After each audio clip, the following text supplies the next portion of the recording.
नमस्कार मित्रांनो, मी राजशेखर परब आणि आपण पाहतात रायगड टुडे मराठी। आज दिनांक 14 मे रोजी खोपोलीला अवकाळी पावसाने जोरदार असं झोडपून काढलेलं आहे। साधारणतः आज संध्याकाळी 1.5 तासापर्यंत जोरदार पाऊस पडलेला आहे आणि या अवकाळी पावसामुळे खोपोलीतील सिद्धार्थ नगर येथील वस्तीमध्ये पाण्याच्या प्रवाहामुळे टेम्पररी केलेला म्हणजे तात्पुरता केलेला रस्ता जो आहे तो पूर्ण पाण्याखाली गेला आणि त्यामुळे तेथील नागरिकांची जी आता वर्दळ जी आहे ती धोकादायक वर्दळ झाली। काही काळापूर्वी सिद्धार्थ नगर येथे जे पुलाचं काम चालू आहे हे पुलाच्या कामाला दिरांगी झालेली आहे असा आरोप तेथील स्थानिक नागरिकांनी केलेला आहे की पुलाच्या कामाला जी आहे ती कुठेतरी चाल ढकल झालेली आहे, दिरंगाई झालेली आहे आणि त्यामुळे वेळेमध्ये काम पूर्ण झालेलं नाही आणि वेळेत काम पूर्ण न झाल्यामुळे पर्यायी जो मार्ग त्यांना बनवून दिला होता हा पर्यायी मार्ग विचार करायचा फक्त अवकाळी पावसाच्या प्रवाहामध्ये जो वाहून जात आहे तो पुढे जाऊन येत्या 15 दिवसानंतर जो आहे तो जोरदार पाऊस सुरू होईल आणि त्या येत्या 15 दिवसामध्ये निश्चितपणाने त्या पुलाचं काम जे आहे ते होणार नाहीये आणि आता तर त्या पुलाचं काम अधिक दिरंगाईवरती जाणार आहे। कारण पुलाच्या खाली केलेलं जे सेंटरिंग आहे ते सेंटरिंग बराचसं त्यातलं जे सेंटरिंगचे बांबू असतील, फळ्या असतील ह्या पाण्याच्या प्रवाहामुळे वाहून गेलेल्या आहेत आणि त्यामुळे पुलाच्या कामाला आता परत दिरंगाई निश्चितपणाने होणार आहे। सरकारी अधिकाऱ्यांनी म्हणजे नगर प्रशासनाने अधिकाऱ्यांनी घटनास्थळी भेटही दिलेली आहे। तेथील नागरिकांनी सरळ सरळ आरोप केलेला आहे की पुलाच्या कामाला दिरंगाई झालेली आहे, परंतु त्याचबरोबर जो मातीचा कच्चा रस्ता पर्यायी मार्ग म्हणून करून दिलेला होता त्याच्या खाली कमीत कमी 3 पाईप टाकायला पाहिजे होते जेणेकरून पाण्याचा निचरा व्यवस्थित झाला असता आणि रस्ता सुरक्षित राहिला असता, परंतु नगर प्रशासनाकडून फक्त एकच पाईप टाकला गेला आणि त्यामुळे पाण्याचा लोड जो आहे तो पुलाच्या पर्यायी मार्गाच्या वरनं वाहू लागलेला आहे। आपण पाहत असाल की किती जोरदार प्रवाह पाण्याचा आहे आणि त्यानंतर अग्निशामक दलाकडनं येऊन तिथे एक रस्सी बांधण्यात आली आणि या रस्सीच्या आधारावरती लोक ते पाण्याचा प्रवाह जो आहे ते तिथनं पार करत होते। तेथील स्थानिक नागरिकांचं काय म्हणणं आपण ते देखील पाहूया। साहेब, सिद्धार्थ नगरच्या पुलाचं जे काम चालू आहे आणि त्यासाठी हा जो पर्यायी रस्ता आपल्याला देण्यात आलेला होता आणि आज साधारणतः 1 तास 1.5 तास पाऊस पडलेला आहे आणि त्याच्यामध्येच हा रस्ता पूर्णपणे वाहून गेल्यात जमा झालेला आहे, तर हा निसर्गाचा कोप म्हणता येईल का प्रशासनाचं दुर्लक्ष आहे, काय सांगाल?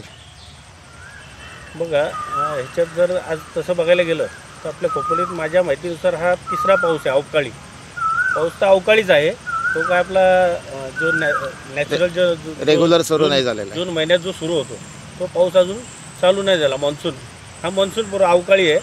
तर अवकाळी पाऊस जरी असला तरी बघा नागरिकांच्या प्रयत्नातनं आणि आम्ही सर्वांच्या प्रयत्नातनं आम्ही आमदार साहेबांना निवेदन दिलं होतं। आम्ही त्यांना सांगितलं होतं की आम्हाला ब्रिजसाठी निधी द्या। तर आमदार साहेबांच्या त्यांनी प्रयत्न करून, पंकज पाटील साहेबांनी प्रयत्न करून म्हणजे त्यांनी आम्हाला मदत करून हा निधी उपलब्ध करून दिला। प्रशासनाने तो लगोलग करून घेणं ही त्यांची जबाबदारी जरी असली तर ते ठेकेदार आणि प्रशासनाने थोडा दिरंगाई केलं असं म्हणायला काय हरकत नाही।